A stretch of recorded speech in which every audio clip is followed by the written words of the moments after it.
Oi gente, graça e paz.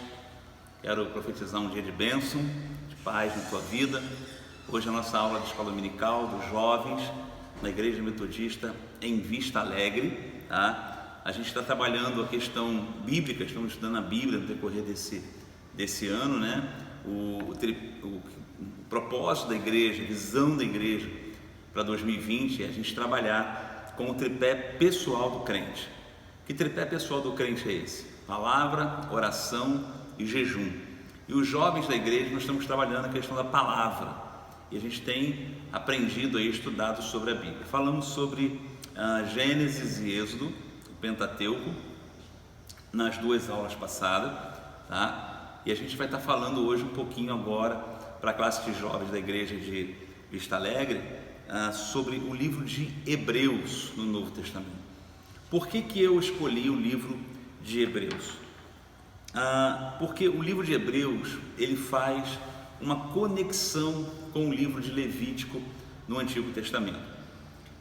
No domingo passado, na aula passada, nós falamos sobre a questão da formação da nação judaica, da nação de Israel, né? E falamos que Levítico, Êxodo, Levítico, Números são os livros onde as leis elas são estabelecidas, tanto as leis jurídicas, as leis de administração do povo, como também as leis do culto em Israel, como se devia adorar, as festas, como proceder nas festas, tudo isso foi colocado lá em Levítico.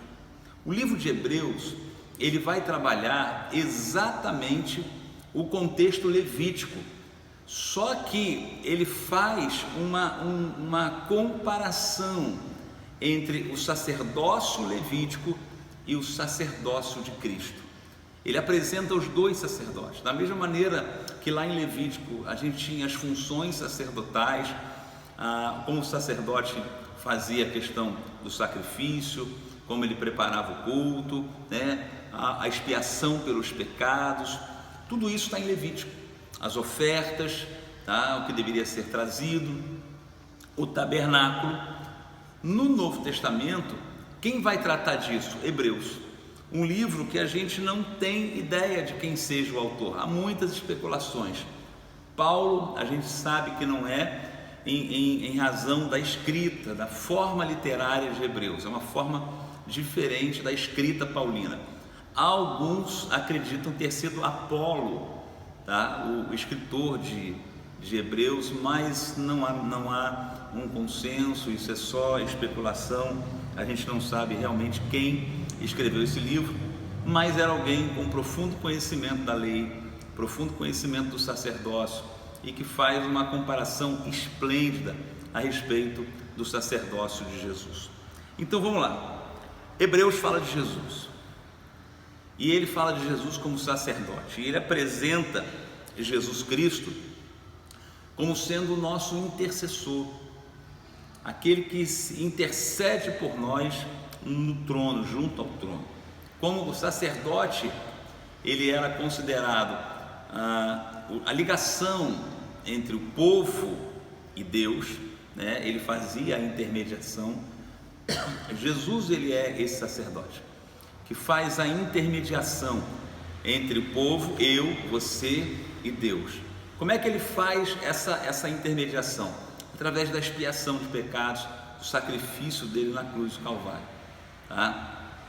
É como o termo que a gente usa no português, religião, ele vem do termo latim, de uma palavra latina, significa religare, que é religar o homem a Deus. Quem fez essa religação? Quem religou o ser humano caído, o ser humano pecador, né? Que a Bíblia fala que todos pecaram e estão destituídos da glória de Deus. Quem é que fez essa ligação? Jesus. Ele liga a terra pecadora ao céu santo. Ele faz essa conexão, ele junta a conexão novamente, faz a ligação entre terra e céu e estabelece um caminho. Por isso que ele fala a respeito dele, né? Eu sou o caminho, a verdade e a vida. Qual é o caminho para a gente chegar a Deus? Jesus. E Hebreus, ele vem falando exatamente isso, né? Apresentando Jesus como nosso intercessor, aquele que intercede por nós, né? Nesse livro de Hebreus aqui, a gente vai entender algumas coisas a respeito do sacerdócio, né? E a respeito de Jesus Cristo. No tempo em que o autor de Hebreus escreveu o livro, os cristãos, eles estavam muito desanimados, muito. Por isso que a gente vai ler no livro de Hebreus um texto, uma palavra muito interessante, que Deus, ele não é com aqueles que desistem, que retornam, né, que voltam atrás, né? Então ele não é com aqueles que desistem, ele fala muito disso. Então é uma explicação, é um ânimo para os leitores da epístola de Hebreus. E aí, quando ele fala de Jesus, ele vem apresentando algumas coisas a respeito de Jesus. Lembre-se que na época em que Hebreus foi escrito, você tinha a religião que predominava, era a religião judaica. Quem é que tinha contato com Jesus? Quem é que teve contato com o Evangelho? Os judeus, né? Jesus era um judeu, Paulo era judeu, os apóstolos eram judeus, praticavam o judaísmo. E esses judeus, né? Foram eles que tiveram encontro com o Evangelho, né? O Evangelho mais puro, o Evangelho mais original, podemos dizer assim. Para esses judeus, alguns personagens, eles são essenciais na religião judaica: Abrão, Arão, Moisés, Josué, né? E o que o autor de Hebreus vem falando a respeito de Jesus? Que Jesus é superior a eles.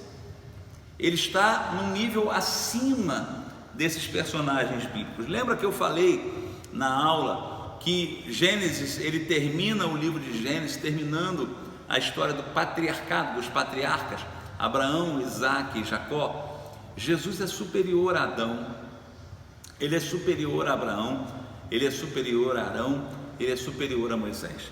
E o texto fala isso, né? No capítulo 1, versículos 1 e 3, o autor ele já vem falando sobre isso, né? Quando ele começa a escrever a respeito de Hebreus, ele fala assim: tendo outrora Deus falado aos homens de muitas formas e de muitas maneiras, aos nossos pais pelos profetas. E ele fala: olha, no passado, qual era a palavra? Quem é que falava aos nossos pais? Aos nossos pais quem? Os nossos antepassados. O Senhor usava profetas para falarem ao povo.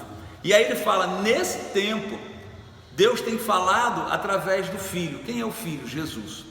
Então o que o autor de Hebreus está falando? Olha, Jesus, ele está acima dos profetas. Irmãos, eu não estou desmerecendo os profetas, por favor. Eu não estou dizendo aqui que você deva esquecer o Antigo Testamento, parar de ler os profetas, porque Jesus é superior e vamos ficar no Novo Testamento. Eu não estou falando isso. Eu estou falando num contexto da Epístola aos Hebreus, ok? E a Epístola aos Hebreus, ela tem essa questão: Jesus é maior, Jesus é o nosso Senhor, Ele é o nosso intercessor.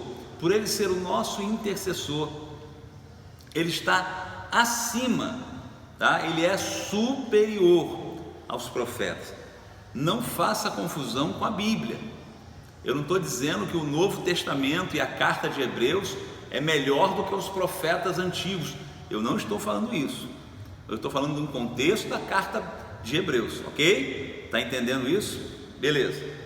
Ele fala também que ele é maior do que os anjos. No próprio capítulo 1 aí, a partir do versículo 4 e até o capítulo 2, você vai ver exatamente o autor falando isso. Olha, Jesus é maior do que os anjos. E isso é bom para a gente entender isso, porque tem pessoas que dão assim um valor muito exagerado aos anjos. Os anjos são importantes? Eles existem. E a Bíblia fala que eles são espíritos ministradores a serviço dos santos. Ou seja, eles estão ao nosso serviço. Por isso que a Bíblia fala que os anjos, né, o anjo do Senhor acampa-se ao redor daqueles que o temem e os livra, né? Há uma expressão hoje muito comum, muita gente conhece isso, que fala do anjo da guarda, né? Mas os anjos estão aí para nos guardarem, para para trabalharem em nosso favor, para ministrarem sobre as nossas vidas. Então Jesus é maior do que os anjos. Por isso nós não oramos a anjos, por isso nós não celebramos a anjos, por isso nós não cultuamos a anjos. Não há na igreja evangélica, principalmente na igreja metodista, falando da nossa igreja, não há um culto a anjos, não há uma adoração a um anjo. Eles são nossos conservos. Nós estamos no mesmo propósito, tá? Trabalhando, servindo ao reino, e eles nos protegendo, e eles nos guardando, e ele pelejando por nós. Capítulo 3 de Hebreus, você pode abrir aí, do versículo 1 até o versículo 19, ele vai falar que Jesus é superior a Moisés. Gente, Moisés foi o cara que abriu o mar, foi o cara, o líder que tirou o povo do Egito, né? Falamos isso na aula passada. Mas Jesus é superior a Moisés, porque são personagens e são questões que são dados muito valor. Escute, mais uma vez, eu não estou tirando o valor de Moisés, não é isso, mas num nível de comparação, Jesus é maior, ele é Senhor de todas as coisas. No capítulo 4, o autor de Hebreus vai falar de um outro personagem muito importante, chamado Josué. Quem é que foi Josué? A gente lembra de Josué daquele corinho, né? Vem com Josué lutar em Jericó. É ele que guerreou lá contra Jericó, guerreou as batalhas, entrou na terra de Canaã, conduziu o povo de Deus às batalhas ali em Canaã. Mas Jesus é superior a Josué. Josué pode ter participado de milagres? Sim, pode ter participado de milagres. Ele participou daquela batalha que ele dá uma ordem para que o sol pare, né? Para que o dia continuasse sendo mais longo, para que ele pudesse terminar a batalha. Ok, mas Jesus é maior do que Josué. Capítulo 5, e aí o autor vai entrar justamente na questão primordial do livro, e ele vai dizer o seguinte: olha, Jesus é maior do que Arão. Quem foi Arão? Primeiro sacerdote, aquele que deu início ao sacerdócio da religião de Israel. Então, ele teve uma importância tremenda. Ele estava com Moisés na saída do Egito, ele era a boca de Moisés, né? A Bíblia fala que Moisés era pesado no falar. Então, se ele era pesado no falar, era Arão que fazia essa ligação, né? entre o que Moisés queria falar e transmitir ao povo. Então Arão, ele tinha importância? Tinha. Ele fazia parte do culto judaico? Sim, claro. Mas Jesus, ele é acima, ele está sendo colocado acima. Escute isso, aprenda algo nesse domingo pela manhã, aprenda isso. Deus tem pessoas que ele usa? Tem. Deus tem grandes pregadores, grandes intercessores, grandes profetas? Tem. Nesse tempo que nós estamos vivendo, né, que Deus tem levantado uma igreja vibrante, Deus tem levantado igrejas que têm feito a diferença, homens, mulheres, pregadores, pregadoras da palavra, que têm feito a diferença na nossa geração. Sim, Deus tem levantado, mas escute uma coisa: acima desses homens há um Deus, há um Senhor, e Ele é Senhor da igreja, e o nome dele é Jesus Cristo. Eu, como pastor da igreja metodista em Vista Alegre, eu não sou melhor do que Jesus, e infinitamente pior. Ele é o Senhor da igreja. A lei da igreja, os cânones, dizem uma coisa muito interessante. A lei da igreja metodista fala o seguinte: a igreja é de Deus. Então a igreja não é do pastor, a igreja não é de nenhum membro, a igreja não é da organização de liderança da igreja, a igreja é de Deus. Porque acima da igreja, acima dos líderes, acima dos pastores, acima dos ministros de louvor, acima dos profetas, acima daquelas pessoas que intercedem, acima de todas as pessoas está o Senhor. E isso foi importante, tá? Porque a estrutura de culto judaica, a estrutura de culto dos judeus se baseava em quem? Nesses personagens.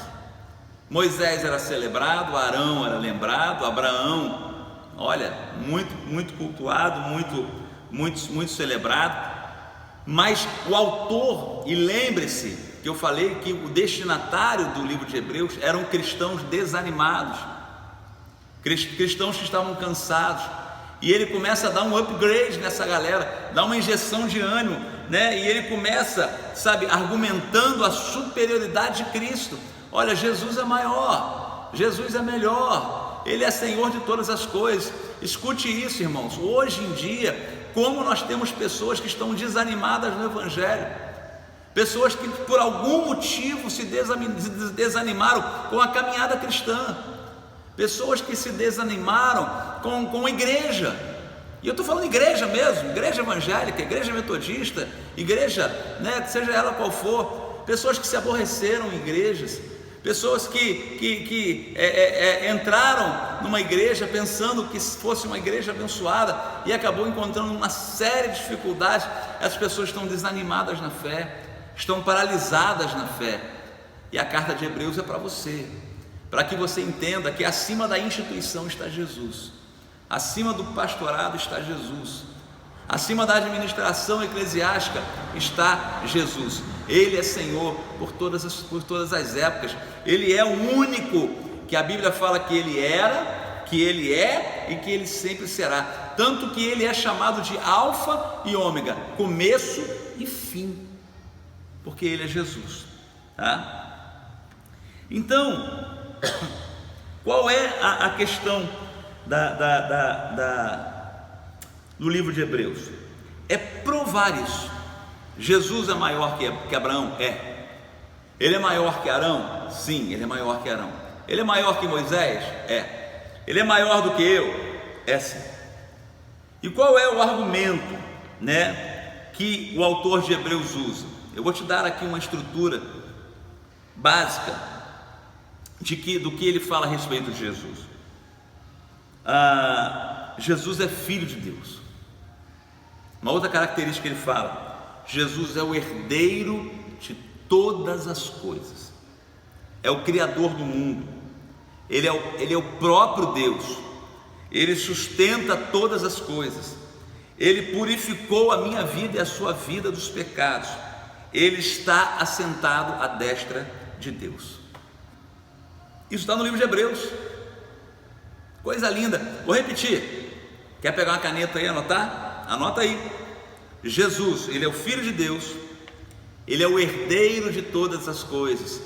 Tem um cantigo que falava isso: o herdeiro de todas as coisas, vencedor,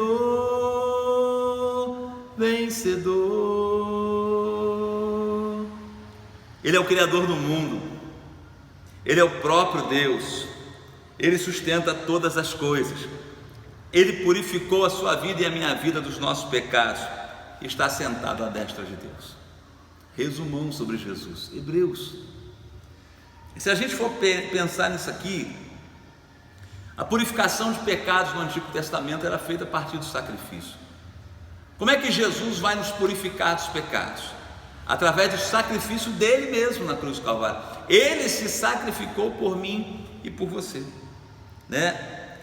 Olha só que ele continua falando a respeito de Jesus. Ele é maior do que os anjos, ele tem um nome que é sobre todo nome, o nome mais excelente é o nome de Jesus, tá? Os anjos adoram Jesus, está em Hebreus capítulo 1, versículo 6, depois você dá uma olhada aí na sua Bíblia. Os anjos o adoram. Ele tem um nome que é mais excelente, é o nome de Filho de Deus. Os anjos adoram Ele. Ele é Deus eterno, O seu trono, o trono de Jesus é eterno. Gente, coisa linda isso. Você tem que ler Hebreus, você tem que ler essa palavra. Quero desafiar você nessa semana, começando hoje, domingo, indo até o próximo domingo, até sábado, 7 dias aí. Leia o livro de Hebreus, estude sobre ele, Jesus, olha o que Hebreus está falando a respeito de Jesus.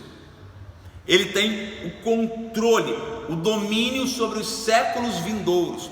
Gente, nós estamos falando de um livro que foi escrito há quase 2000 anos atrás. Quase 2000 anos atrás. Se a gente colocar esse livro aqui no primeiro século da era cristã, nós estamos falando de pelo menos 1900 anos de escrito. E sabe o que o autor de Hebreus estava dizendo? Há 1900 anos atrás, ele tem o domínio dos séculos vindouros. Sabe o que o autor do livro de Hebreus está falando? Que ele tem o domínio do século que nós estamos vivendo. Escute isso: Jesus controla todas as coisas, ele domina sobre tudo. Nada sai fora do controle de Deus. Você pode às vezes questionar, e eu sei que esse é um tempo de questionamento, um tempo em que nós estamos isolados em virtude de uma doença, de uma enfermidade. Entendo isso, mas aprenda uma coisa: eu quero que, da mesma maneira que isso foi motivador para os cristãos do primeiro século, cristãos que eram perseguidos, cristãos que eles eram ridicularizados, cristãos que eram mortos pela fé, guarde isso, eles tiveram uma injeção de ânimo através do livro de Hebreus. Jesus controla não somente este século, mas o domínio dele também é sobre os séculos vindouros. Nós estamos no século 21, né? O século 22, Jesus controla também. O século 23, ele vai continuar controlando, em nome de Jesus. Vamos lá. Apesar de Moisés ter sido o servo fiel, e é óbvio que ele foi fiel, Jesus é maior do que Moisés, como eu já falei, ele é maior do que Josué, já falei sobre isso também. Então, em nome de Jesus, a gente precisa entender essas coisas. Até aí está claro? Jesus é maior, Jesus é superior, ele está acima de tudo, está acima de todos. Agora, o livro de Hebreus também, ele nos traz algumas advertências. Às vezes nós, como cristãos, precisamos ser advertidos de algumas situações, né? A primeira advertência é para a gente não negligenciar tão grande salvação que nos é oferecida. Está lá no livro, no capítulo 2 de Hebreus, tá? E essa grande salvação, ela não é oferecida pelos anjos, ela é oferecida por Jesus. Então, primeira advertência do livro, guarde isso: não negligencie aquilo que Deus está te dando. Muito cuidado, para que você não negligencie aquilo que o Senhor te deu, aquilo que o Senhor já te entregou. Segunda advertência, e essa é muito clara no livro: cuidado para não se afastar do Deus vivo. Está no capítulo 3, versículo 12. Hebreus, capítulo 3, versículo 12. Não se afaste do Deus vivo. Advertência.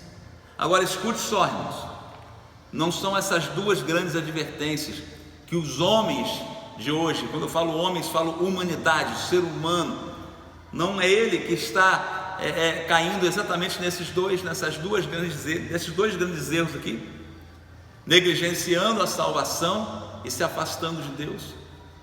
Quantos evangélicos, quantos crentes se afastaram da casa do Senhor? Quantas pessoas têm se afastado do Evangelho? Gente, por N motivos. Eu não vou entrar aqui no motivo que você está certo ou que você está errado. Ah, pastor, eu estava na igreja, me aborreci com fulano, me aborreci com o pastor, me aborreci, não gostei da linha teológica da igreja. Amém. Ninguém é obrigado a ficar em igreja nenhuma, mas escute, nós não podemos negligenciar a salvação que Deus nos dá. E segunda coisa, nós não podemos nos afastar do Deus vivo. E a gente escuta muitas pessoas dizendo assim: ah, mas eu não estou na igreja, mas Jesus está no meu coração. Ah, mas eu tenho Ele guardado aqui. Ter Ele guardado aqui não significa que eu tenho um relacionamento com Ele, que eu tenho uma comunhão com Ele. Quando eu viajo por motivo do ministério ou por algum motivo particular e que a minha esposa não pode ir comigo, eu guardo ela no meu coração. Guardo, ela está aqui, mas eu não me relaciono com ela, porque eu estou num lugar e ela está em outro. Eu posso ter Jesus aqui no meu coração, mas não me relacionar com Ele, não orar, não buscar o Senhor. Estar na igreja é importante, porque nós temos o tempo de comunhão, de celebração com outros santos, com outras pessoas. Nós ouvimos palavras, ouvimos testemunhos, ouvimos experiências que fortalecem e alimentam a nossa fé. Então, muito cuidado com esse discurso e essa desculpa: eu sou crente, Jesus está aqui, eu não preciso estar numa igreja. Você precisa sim, mesmo que por um tempo afastado, por alguma enfermidade, ou como a gente tem vivido esse tempo de quarentena, né? Mesmo que a gente esteja afastado por algum motivo de força maior, mas não há motivo de força maior, esteja na igreja, esteja buscando a presença do Senhor, porque é disso que o autor de Hebreus vai estar falando, tá? E aí, eu vou terminar aqui um pouquinho, porque senão nossa aula vai ficar muito grande. A gente vai continuar depois, no domingo que vem, falando de Hebreus, tá? Perdão. Mas eu quero falar aqui, terminando a falar de Jesus.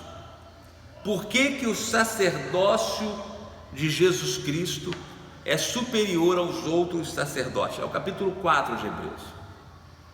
E aí, para algumas pessoas acham que é muito chato o capítulo 4, porque ele vem falando muito de sacerdócio, ele fala muito da questão sacerdotal, né, judaica. Por que ele fala isso? Porque o sacerdócio de Cristo, ele é eterno. Arão foi sacerdote enquanto estava vivo. Zadok e outros tantos sacerdotes, o pai de João Batista, Zacarias, ele era um sacerdote. Eles exerceram o seu sacerdócio enquanto estavam vivos. Pastores são sacerdotes. Eles exercem, né, o seu sacerdócio enquanto estão vivos. Mas quando morre, o seu sacerdócio ele cessou. Jesus não, o sacerdócio dele é eterno. Por que ele é eterno? Porque ele reina e vive para todo sempre. Glória a Deus por isso, aleluia, né? E eu quero ler aqui, capítulo 4, versículos 14 até 16 do livro de Hebreus. Tendo, pois, a Jesus, o Filho de Deus, como grande sumo sacerdote que penetrou os céus, conservemos firmes a nossa confissão, porque não temos sumo sacerdote que não possa compadecer-se das nossas fraquezas. Antes, foi ele tentado em todas as coisas, à nossa semelhança, igual a mim, igual a você, mas sem pecado. Acheguemos-nos, portanto, confiadamente junto ao trono da graça, a fim de recebermos misericórdia e acharmos graça para socorro em ocasião oportuna. Jesus Cristo não somente possuía as qualificações de Arão para exercer o sacerdócio, por exemplo, mas ele é sumo sacerdote para sempre, pelo simples fato que ele é eterno. E aí, olha que coisa linda, quando o autor de Hebreus vem falando da ordem sacerdotal, de qual ordem Jesus pertencia? A ordem de Melquisedeque. Lembra em que parte da Bíblia aparece Melquisedeque? Em Gênesis, ele aparece para Abraão, e a Bíblia fala que Melquisedeque, ele surgiu, ele não tinha linhagem, ele não tinha antecedente, não tinha pai nem mãe. Quando Abraão oferece algo para Melquisedeque, o que ele oferece? Pão e vinho. Você lembra da ceia do Senhor? Pão e cálice, pão e hoje suco de uva, né? Nas igrejas, o pão que desceu do céu, o sangue que foi derramado na cruz do Calvário. Melquisedeque já apontava para Jesus. Melquisedeque, lá no Antigo Testamento, né, de acordo com os estudiosos, é um tipo de Cristo, é tipologia bíblica a respeito de Jesus. Então, segundo a ordem de Melquisedeque, ele não é segundo a ordem de Arão, mas é segundo a ordem de Melquisedeque. Então eu queria que você guardasse isso, né? O sacerdócio arônico, e eu termino com isso, ele não podia fazer, tornar os homens perfeitos. O sacerdócio de Arão, ele era o sacerdócio para expiação de pecados, mas não era um sacerdócio que mantinha e levava o ser humano a uma santificação constante. O sacerdócio de Jesus, ele é a expiação de pecados, mas ele também é para santificação e para nos conduzir a uma vida e vida em abundância. E quando terminar essa vida aqui, ele vai nos conduzir a uma vida eterna. Então, que você guarde essa palavra, aprenda isso. Domingo que vem a gente continua falando sobre Arão, né? Vamos estar atento aí às orientações dos governos, né? Do governo estadual, da nossa prefeitura, para ver como a gente vai caminhar, da liderança episcopal, regional e geral da Igreja Metodista, né? Se Deus quiser, se pudermos, em nome de Jesus, ore por isso, estarmos juntos, vamos continuar Hebreus juntos, ao vivo. Se não, nós continuaremos aqui, através desse canal, te dando essa aula de escola dominical, para abençoar a sua vida, para que você não fique sem o estudo, para que você não fique sem a palavra, em nome de Jesus. Então, jovem da Igreja Metodista em Vista Alegre, seja abençoado, entenda, Jesus é maior do que tudo, Ele é soberano, Ele reina e vive para todo sempre. Graça e paz, Deus te abençoe, amém.